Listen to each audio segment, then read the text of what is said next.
السلام عليكم ورحمة الله وبركاته، أهلا بكم وبركاته، يا رب تكونوا بخير وبصحة وبسعادة. معاكم محمود سمير قمر، معيد بكلية العلاج الطبيعي جامعة السويس ومؤسس بي تي جايد أكاديمي.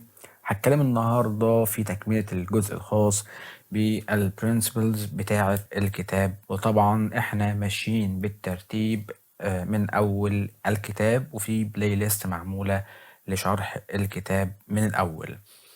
أخدنا المرة اللي فاتت بعض الحاجات الخاصة بالجوينتس، زي مثلا والله يعني رولينج، يعني سلايدنج، يعني سبيننج، يعني ايه كونكيف كونفكس رول، ويعني ايه كونفكس كونكيف رول، كونكيف كونفكس وكونفكس كونكيف رول.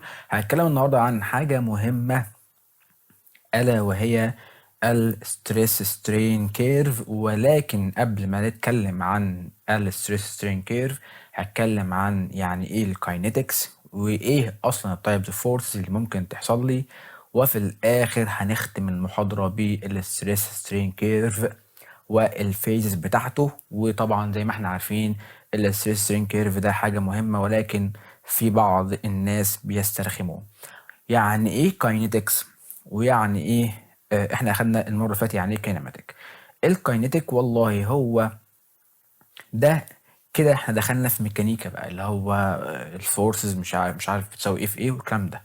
ده الكلام اللي انا قلته حالا ده يعني ايه الكاينيتيك. ده جزء من الميكانيكس، هي بتشوف لي تأثير القوة على الجسم.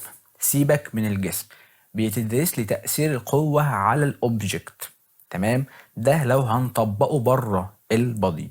انما لو طبقناها جوه البادي، لان احنا بندرس بايو ميكانكس، بايو حاجه خاصه بالانسان. تمام، يعني بندرس الميكانيكا او تطبيق الميكانكس على جسم الانسان. يبقى هي او البرانش بتاع الكاينيتيك ده حتة من الميكانيكس بتوصف لي تأثير القوة على جسم الإنسان. وزي ما احنا عارفين أو شايفين كده قدامنا، الفورس بتساوي الماس بتاعة الأوبجكت في الأكسلريشن. الأكسلريشن ده يعني التسارع بتاع الأوبجكت. يعني أنا دلوقتي لو زقيت العربية، طبعا مش هزق العربية يعني، ولكن فرضا لو أنا زقيت العربية في فورس، تمام، اللي هي الاف في الماس بتاعه الاوبجكت او العربيه، تمام، في التسارع بتاع العربيه اللي هو الاكسلريشن. يبقى دلوقتي احنا عندنا ثلاث مصطلحات، عندنا الفورس والماس والاكسلريشن، تمام، اللي هو التسارع بتاع الاوبجكت. الاف بيساوي ام في ايه. طبعا الحاجات دي مش علينا قد كده يعني. الفورس مكتوب لك هنا بوش اور بول، يعني انا الفورس مش مجرد ان انا هزق الاوبجكت. طب انا ممكن اسحبه. الفكره في ايه؟ انها هتعمل لي موديفيكيشن او هتعمل لي تغيير في سرعه الاوبجكت ده. يعني انا لو جبت اوبجكت، الترابيزه قدامي وزقتها لقدام، ده فورس. جبت الترابيزه وزقتها لورا، سحبتها لورا، ده فورس. طب انا جبت الترابيزه وزقتها من الجنب، برضه فورس. هي قوة، القوة دي يا بسحب يا بزق، وبتأثر لي على الاوبجكت او الموفمنت بتاعة الاوبجكت. كاتب لك هنا directly proportional relationship، يعني في علاقة طردية ما بين الفورس والاكسلريشن بتاعة الاوبجكت، اللي هو التسارع. يعني هما الاثنين ده لو زادت يبقى الفورس هتزيد، او لو الفورس زادت الاكسلريشن بتاع الاوبجكت ده هيزيد. ده كانت مقدمة عن الفورس وعلاقتها بالاكسلريشن بتاع الاوبجكت. الفورس بيساوي ام ايه، الماس في الاكسلريشن. طيب هندخل بقى تأثير الفورس على الماسكلوسكليتال سيستم، ام اس كي ماسكلوسكليتال سيستم، بس طبعا مفيش مكان اكتبها يعني. تأثير القوة على الماسكلوسكليتال سيستم. والله انا جبت عضماية وخبطتها بشاكوش، هتتكسر، تمام. طيب ممكن نطلع بره المثال ده. جبت حتة حديدة في بعض الأنواع من الميتال في درجة من الليونة شوية، فأنا إيه، أمسك الحاجة كده ممكن أتنيها، دي فورس. هنشوف كل أنواع الفورس اللي ممكن تحصل دلوقتي.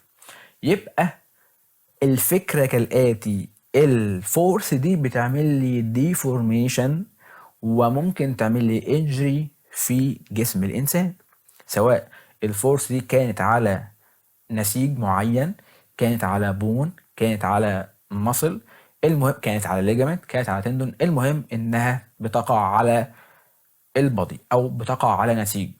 تمام، يبقى تأثير الفورس على جسم الانسان والله ممكن تعمل لي ديفورميشن وانجري في الهيومن بادي. تمام. في الحالة الطبيعية في الهيلثي تيشوز بتبقى بارشالي او عندها المقدرة ان هي بتريزست الفورس دي. يعني انا دلوقتي لو حطيت فورس على جسم أو على بون مثلا، هو الاستراكشر بتاعها ربنا خلقها ان هي يحصل فيها تزقلي او تريزست المقاومة دي، ولكن لفترة معينة. ما هو لو الفورس زادت، لو الفورس زادت اكتر، لو الفورس زادت اكتر مش هتعرف تعمل لي الريزيستنس دي. على سبيل المثال المكبس الهيدروليكي، اللي هو الهيدروليك كومبريسور ده، اللي هو بيبقى يعني في مثلا 100 طن نازلين على حاجه، هو ممكن لو شفت له فيديو تلاقيه بيكبس لك على حاجه، فجاه تلاقيها خلاص حصل لها فيلر، اتعملت في بعضها، اتبططت في بعضها. معنى انها اتبططت في بعضها دي ان هي خلاص مش عارفه تريزست المقاومه دي. تمام. فهو في الاول اللي هو في النورمال تيشو او التيشو النسيج الطبيعي اللي هو ما فيهوش اي مشكله، لا يقدر يعمل ريزيستنس عادي، ولكن بارشالي. بعد كده خلاص ما فيش. تمام. بعد كده هو مكتوب ايه؟ the force are met by intrinsic tension generated within the elongated tissue. يعني انا مثلا والله بحط وزن مثلا، او على سبيل المثال بحط هنا س، فيقابلها التيشو بيطلع لي intrinsic force س برضو، س ده اللي هو متغير. طيب لو خلاص التيشو بيوصل لمرحلة انه مش قادر يدي نفس القوة اللي انا حاططها عليه، فبيحصل لي ايه؟ فبيحصل لي فيلر، والكلام ده هنشوفه في السيستين كيرف دلوقتي. هيحصل له فيلر او هيحصل له تروما. طيب لو ده كل الكلام ده في حاله النورمال او الهيلثي تيشوز، طيب انا دلوقتي لو في اصلا عندي نسيج فيه مشكله، عندي ويكنس في تيشو او ديزيز او تروما، كل الكلام ده ابنورمال. كاتب لك ايه؟ not able to resist the application of the loads. يعني انا دلوقتي لو في سين قوه نازلالي على التيشو مش هيعرف يطلع لي السين، فهو هيقاومها ازاي او هيديها ريزيستنس ازاي؟ مش هعرف. ليه؟ لانه ده نسيج فيه مشكله، زي ما هو كده كده مثال البروكسيمال فيمر فيها اوستيوبروزس، تمام، هشاشه عظم، فاي لود زياده هيحصل لي ايه؟ هيحصل لي فراكتشر. الفراكتشر ده بسبب البندنج والشيرنج والتنشن والكمبريشن. تاني، انا بزقك بقوه س، الفورس بتاعتي بزقك س، فهو انت طبيعي هتريزست القوه دي، هتبدا تزقني انت كمان شويه شويه، يبقى احنا الاثنين متساويين في القوه، فانا مش هوقعك ولا انت توقعني. طيب انت اصلا لو ضعيف، جسمك ضعيف، هزقك هتلاقيك واقع على الارض. ده ملخص الجزء ده، اللي هو والله النسيج الطبيعي هيريزست الموفمنت او هيريزست القوه دي. تمام، هيولد لي قوه جوه التشو. طيب هو لو كان في مشكله اصلا في التشو، اللي هو كان في ويكنس او التشو فيها انجري، مثلا في الراجل عنده اوستيوبروز في عظمه معينه، لو القوه نزلت على هذا النسيج، النسيج هيحصل له فيلر او هيحصل له انجري. ليه؟ لان اصلا انا مش عارف اطلع قوه عشان اريزست القوه اللي نازله عليا. اتمنى تكون الدنيا سهله وبسيطه في الجزء ده. طيب ايه انواع الفورسز اللي احنا او اللودنج اللي انا ممكن اشوفه؟ والله ده اسطوانه يعني معدنيه او اي حاجه، عظم، اي حاجه، ده الشكل الطبيعي. لو حطيتها في تنشن، يعني ايه تنشن؟ يعني انا مسكتها من هنا ومسكتها من هنا وسحبت، هو اسمها السحب، انا سحبت الحديده او شدتها، ده كده تنشن. طيب العكس، المكبس الهيدروليكي، تمام، ضغطت من فوق واضغط من تحت، بضغطها يعني بفعصها كده، دي اسمها كومبريشن. طيب انا جبت الحديده دي كده مسكتها من الطرفين وفضلت اتنيها اللي هو بتني حديده بندنج. طيب التشيرنج فورس دي يعني انا بزق كده وقوه معاكسه ليها، دي تشيرنج فورس ممكن تكسر عظمه. طيب التورشن كاني انا جايب فوطه وبنشفها فيها ميه وبنشفها، تورشن الف الاوبجكت او الحديده او الفوطه على نفسها. طيب انا جبت والله حطيت شويه تنشن على شويه بندنج على شويه تورشن على شويه تشيرنج وكومبريشن، الخلطبيطه دي ده كومبايند لودنج. يبقى دلوقتي والله ممكن تبقى الاسطوانه دي ما فيهاش اي حاجه، سليمه unloaded، ما فيش اي قوه بتاثر عليها. لو ضغطت عليها من فوق حطيتها كده تحت المكبس الهيدروليك ضغطت عليها من فوق، ده كده كومبريشن. لو سحبتها جبتها يعني جبت الفوطه دي واديتها لواحد صاحبي بقول له شد وانا شد، دي كده التنشن. طيب البندنج اللي انا بمسكها كده كاني بتنيها، طيب لو قوتين عكس بعض دي تشير فورس. ولو انا بنشف الفوطه بتاعتي اللي فيها ميه اللي كانت يعني بقول عليها من شويه المثال، ده كده التورشن والكومبايند اللي هو كل الحاجات دي مع بعض. ده بالنسبه للجزئيه دي. هندخل بقى في الجزئيه المهمه في محاضره النهارده الا وهو الستريس سترين كيرف. يعني ايه الستريس سترين كيرف؟ يعني انا والله جبت حته حزام مثلا مصنوع من الجلد او حته جلد وعملت ايه؟ عملت الاتي: مسكت او استك فلوس، مسكت الاستك ده بدات اشده، ابدا اشده ابدا اشده. انا بعمل ايه؟ بحط ستريس عليه، بضغط عليه وبشد اكتر. ايه النتيجه او ايه المقابل اللي انا هشوفه؟ هيحصل ديفورميشن، هيبدا يطول معايا يتمط. انا بشد والاستك يتمط، بشد والاستك يتمط. طيب فرضا عشان افهمك بس انا عايز اقول لك ايه، لو جبت الاستك ده وركبته على حاجه وسبته ليلتين 3 4 5 ايام وجيت ابص على الاستك، ايه ده الاستك اتمط جامد كده ليه؟ الاستك اتفتح من بعضه حرفيا، الاستك بقى ضعف طوله. حصل فيه ايه؟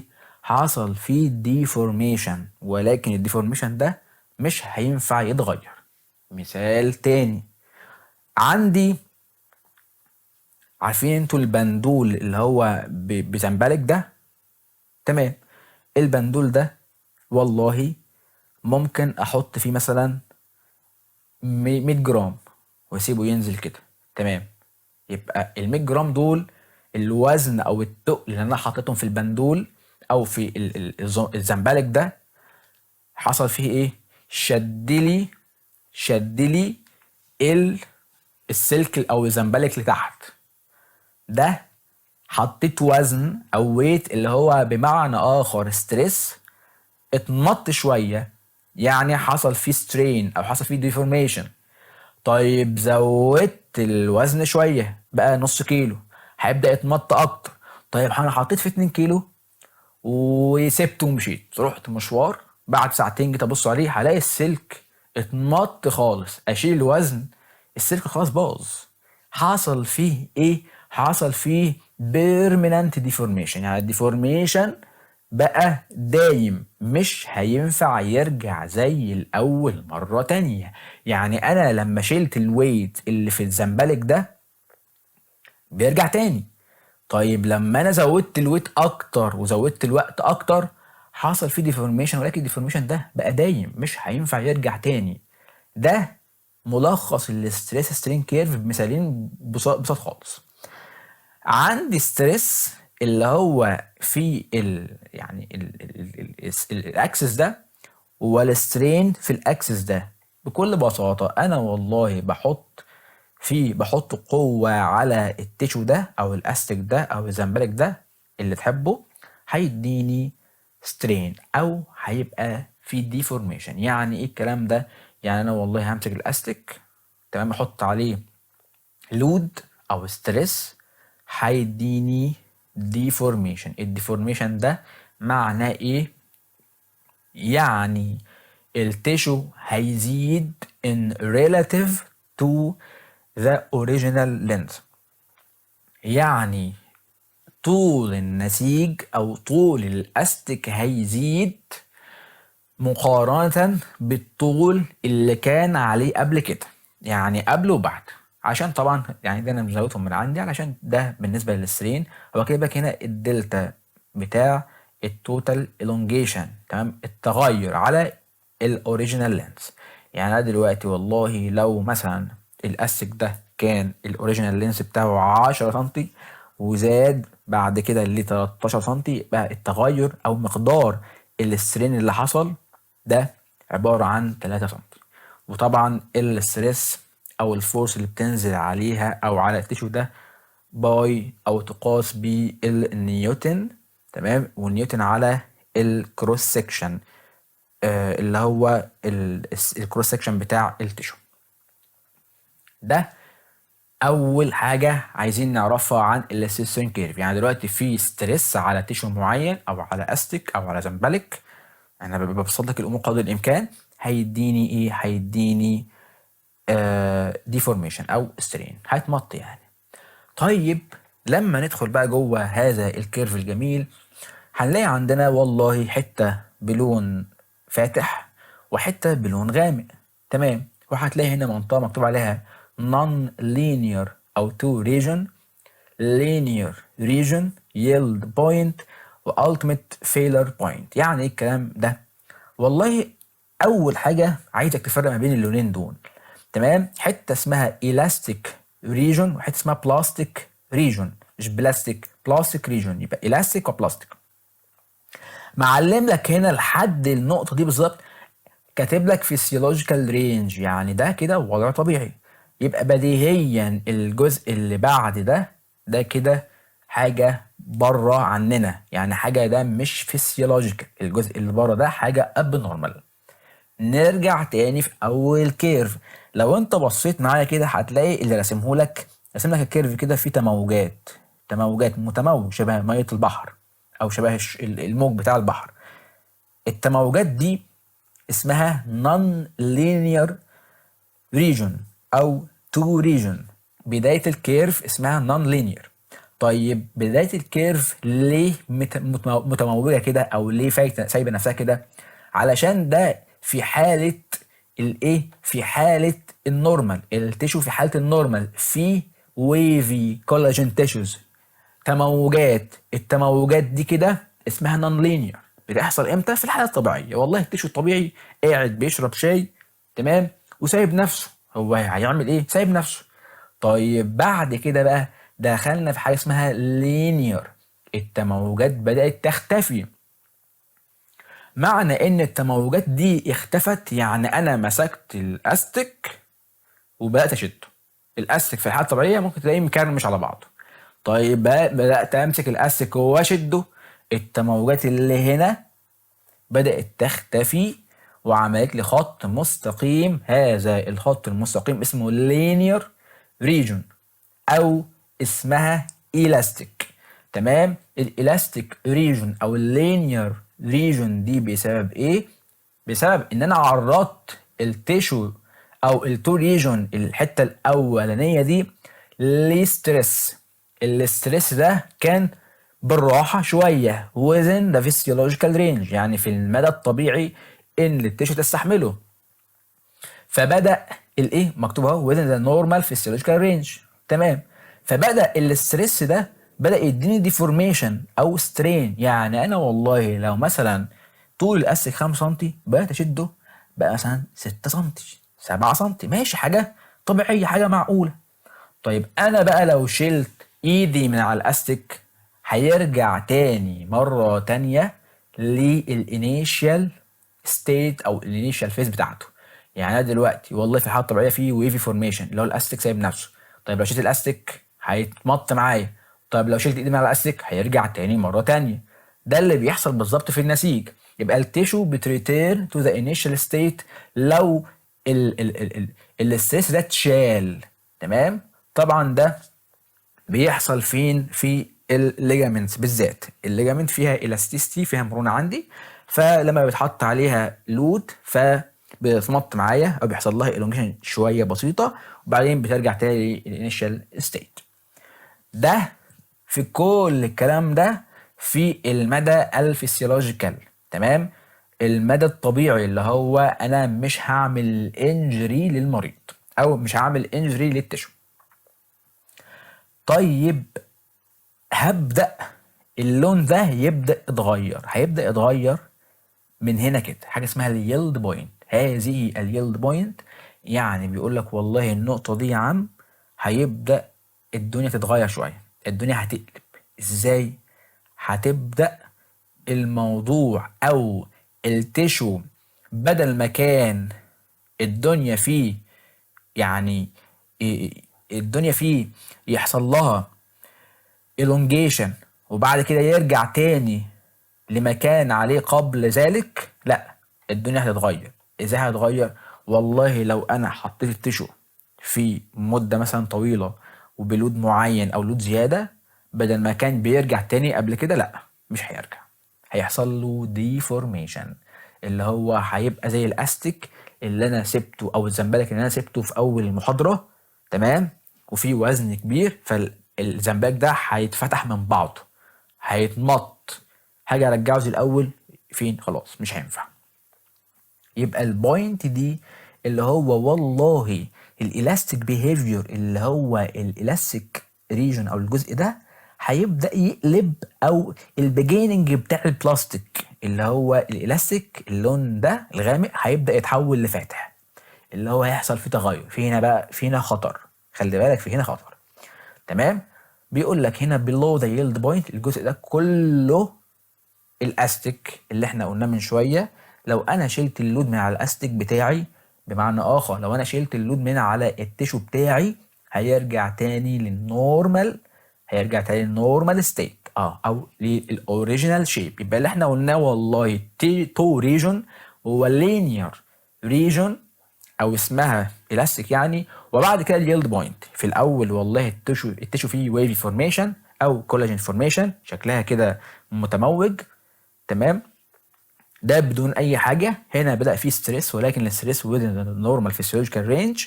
لو شلت التيشو او شلت الستريس اللي بينزل على المنطقه دي هيرجع تاني. طيب النقطه دي بتحذرك، بتقول لك والله خلي بالك لو انا زودت الستريس هيدخل في المرحله اللي بعد كده اللي اسمها بلاستيك ريجون.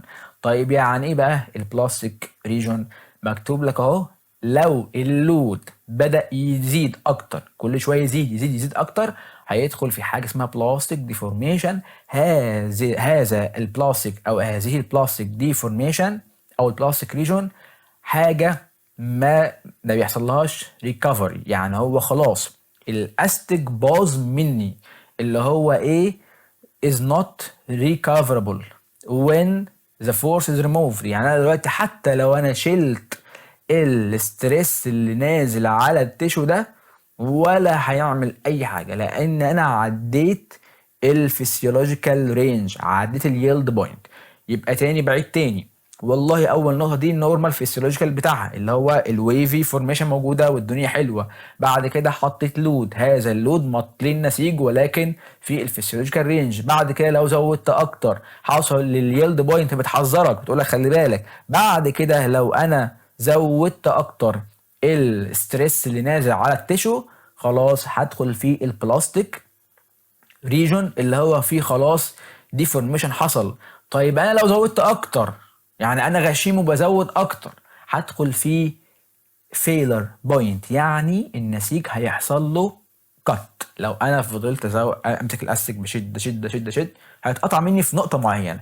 لما يتقطع يبقى انا كده دخلت في الفيلر بوينت، تمام.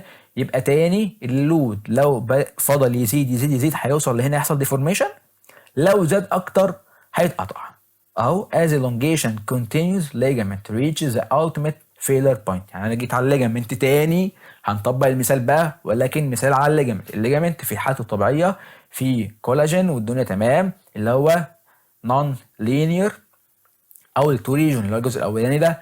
طيب بقيت امط شويه هدخل في اللينير، ولكن المطه او الشاده دي في الفسيولوجيك رينج بتاعها الدنيا تمام. طيب لو زودت اكتر هيجي لك انذار، هقول لك والله خلي بالك ممكن يتقطع منك، تمام، بالبلدي يعني. طيب لو زودت اكتر هدخل في البلاستيك. لو شلت اللود بقى، ولا هيحصل حاجه. طيب هنا لو شلت اللود، لا، لو شلت اللود هيرجع للنورمال رينج بتاعه او الفسيولوجيكال الشكل بتاعه الفسيولوجي بتاعه.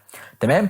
طيب انا بقى لو طلعت هنا وزودت اكتر هدخل في البلاستيك. لو شلت ايدي لا، مفيش حاجه هتتغير، هيفضل برضو في ديفورميشن. طيب لو زودت اكتر هيحصل فيه فيلر، الليجامنت ده هيحصل فيه انجري، مكتوب اهو بريكنج ذا ماتيريال. تمام. هيحصل ايه؟